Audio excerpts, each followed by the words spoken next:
Hey guys, how is my church family? I miss you guys. I just wanted to take a moment today to connect with you and give you some of the things that God is talking to me about. Um, it seems that I'm reaching out to a lot of people, just checking on friends and family, and I was reaching out to a close friend of mine. She's a school teacher, just asking how they were doing in the wake of Corona and all the impacts that it's had. She said they were doing good, but then she said something that really struck me. She said, we're just trying to find a new normal. And isn't that just a perfect description of the season that we're in?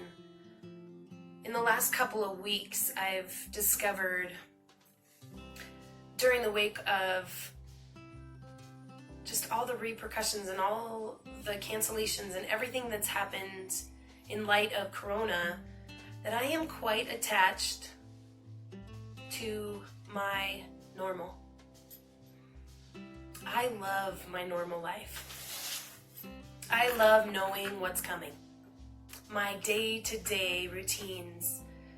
My normal is quite comfortable and wonderful and busy. And when this virus began to impose on my normal, I became a little overwhelmed. Actually, maybe that's inaccurate. I became a lot overwhelmed. I began to sense that maybe I didn't just love my normal, but I idolize my normal. About day 3 of attempting to control my day-to-day routine, attempting to adjust to not having my day-to-day normal, God began to speak to me. And he subtly said, slow down. I was frantic trying to control, how am I going to adjust? How am I going to adjust? How am I going to reach the people I usually reach? What am I going to do because I can't do this? What am I going to do because I can't do that? And I lost my peace. And on day 3, God's like, slow down. And then he softly said, are you concerned with what I'm saying? Are you even concerned with what I'm doing through this? And that stopped me in my tracks. See, I can be really content with go, go, go. I can be really content with get it done, checklist, self-achievement. But when you take all of the things that give me self-achievement, when you take all the things that I usually put on my checklist, and you strip me all of that, what does it leave me? And what I've discovered in this season is that my identity is far too wrapped up in the things that I do instead of who I belong to.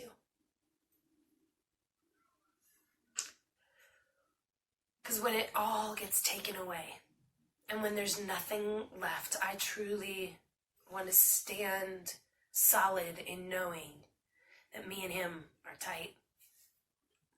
That my identity isn't defined by what I do, who I relate with, how much I get done, but it is that I was adopted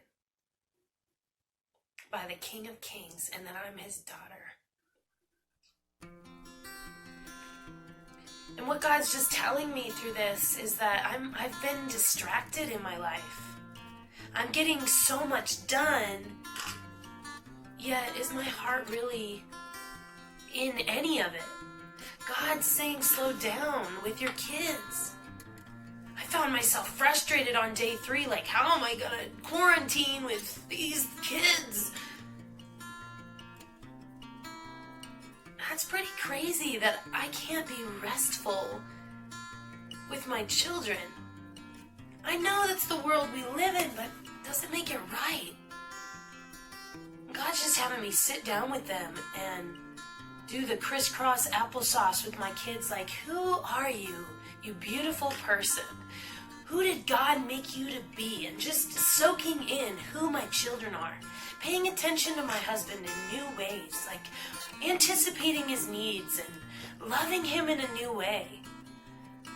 God's just having me slow down. And in this time where it's scary and it's uncertain and it's different and it's foreign, can you rest in him? I just want you to be encouraged. Find rest in him. Be still with him. And I wanted to read you this to close. 1 Corinthians 2, verse 8.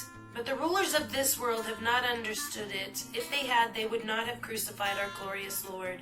That is what the scriptures mean when they say, no eye has seen, no ear has heard, and no mind has imagined what God has prepared for those who love him. But it was to us that God revealed these things by the Spirit, for his Spirit searches out everything and shows us God's deep secrets. No one can know a person's thoughts except their person's own spirit, and no one can know God's thoughts except God's own Spirit. And we have received God's Spirit, not the world's spirit. We can know the wonderful things God has freely given us. So be encouraged. That it's unimaginable what God has for those that love him.